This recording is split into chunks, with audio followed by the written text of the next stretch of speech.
बोलिए गोपाल कृष्ण भगवान की परम पूज्य स्वामी श्री इंद्रदेव जी महाराज की जय जय श्री राधे।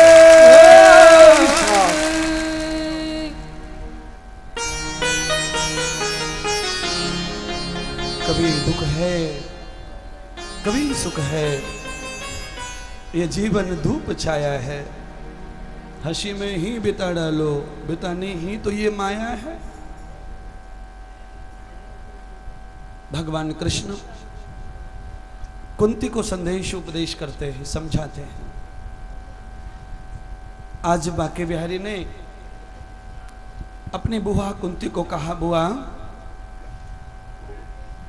जो मुझसे दुख मांगता है मैं उसे आनंद का दर्शन कराता हूं। अब तेरे घर में आनंद होने वाला है। अरे बुआ, मैं तुझसे वचन लेता हूं, जाने अनजाने में, रात और दिन में, किसी भी परिस्थिति में तेरे कुल के किसी व्यक्ति ने मुझे याद किया तो मैं हस्तिनापुर दौड़ा दौड़ा चला आऊंगा।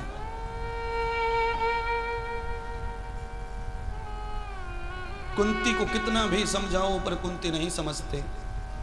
वो जानती है भगवान का दर्शन बार बार नहीं हो सकता है।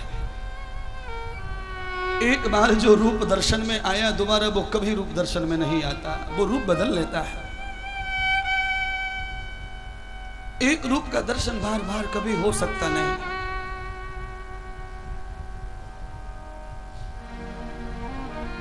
कुंती कृष्ण को वापस ले गई हस्तिनापुर को, मां जीत गई, कृष्ण हार गए।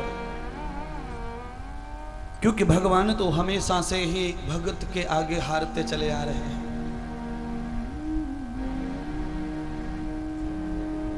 दो साल का बच्चा अपने माँ बाप दोनों को हरा देता है।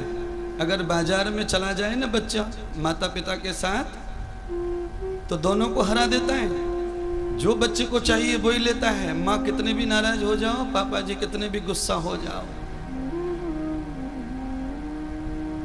तो बच्चों के सामने तो माँ बाप को हारने में ही आनंद है।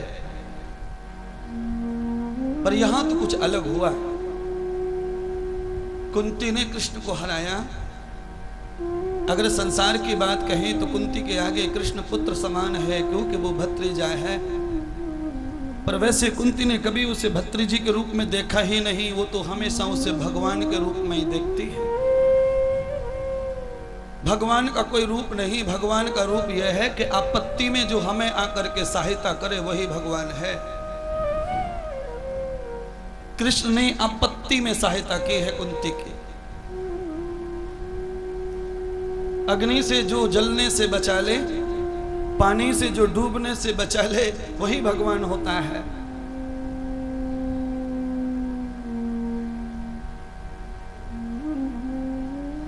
पांचों भाइयों के साथ कृष्ण की रात को आपातकालीन बैठक हुई। उस बैठक में कृष्ण ने युधिष्ठिर को कहा, देखो युधिष्ठिर, तुम्हारे तो सब काम बन गए, अब मेरे काम बाकी हैं। तुम्हारी मां तो ममता में बह गई है, इसके कारण मेरे कर्मों में बाधा डाल रही है। मैं चाहता हूं कि तुम सबके सब समझ लो, आज आधी रात के बाद जब कुंती बुआ सो जाएगी मैं चुपचाप चला जाऊंगा। आज कृष्ण ने वही किया। कुंती सो गई है और कृष्ण रात के 12 बजे रथ में बैठ करके हस्तिनापुर से द्वारका की तरफ चल पड़े। कृष्ण द्वारिका पहुंचे और इधर सुबह हुआ। कुंती ने जब देखा कि कृष्ण गया तो कुंती नाराज हो गई और अपनी बहू और बेटों से अपने आप को अलग कर लिया और शोक भवन में चली गई। पहले 5-6 हजार वर्ष पहले हमारे घरों में रोने के लिए भी एक कमरा हुआ करता था। उसको शोक भवन कहते हैं। और जो शोक भवन हुआ करता था वही प्रसव घर भी होता था। प्रसव घर यानी कि स्त्रियों को महीने में 4 दिन खराब आते हैं, उसमें भी स्त्री को एक घर में रहना चाहिए, पूरे घर में नहीं घूमना चाहिए। उसके लिए भी पहले एक घर बनाया जाता था, प्रसव घर। पर अब आपके व्यवहार को, आपके जीवन को मैं कुछ नहीं कर सकता, मैं खाली आपको बता सकता हूं। जब आपको प्रसव आए, महीने के 4 दिन स्त्री को जब आए, महीने में जब स्त्री अपने धर्म पर बैठे, उस समय उसे योगियों की तरह एक आसन पर ही रहना चाहिए, तो घर में क्लेश नहीं बढ़ता, घर में बीमारी नहीं बढ़ती, घर में बुद्धि खराब नहीं होती। और जो स्त्रियां प्रसव में, रजस धर्म में घर के सब काम करती रहती हैं, आटे को हाथ लगाती हैं, रोटियां बनाती हैं, झाड़ू पोछा करती हैं, वो स्त्रियां पाप कमा रही हैं और घर के सभी लोगों की बुद्धि को खराब कर रही हैं। आज नहीं तो कल, कल नहीं तो परसों घर में बुद्धि खराब हो जाएगी और घर में झगड़े चालू हो जाएंगे। फिर कहेंगे कैसे झगड़ा हो रहा है, कैसे हो रहा है, इसकी बुद्धि कैसे बिगड़ गई, पहले तो अच्छा था। अरे पहले घर में वो नहीं होता था जो अब हो रहा है।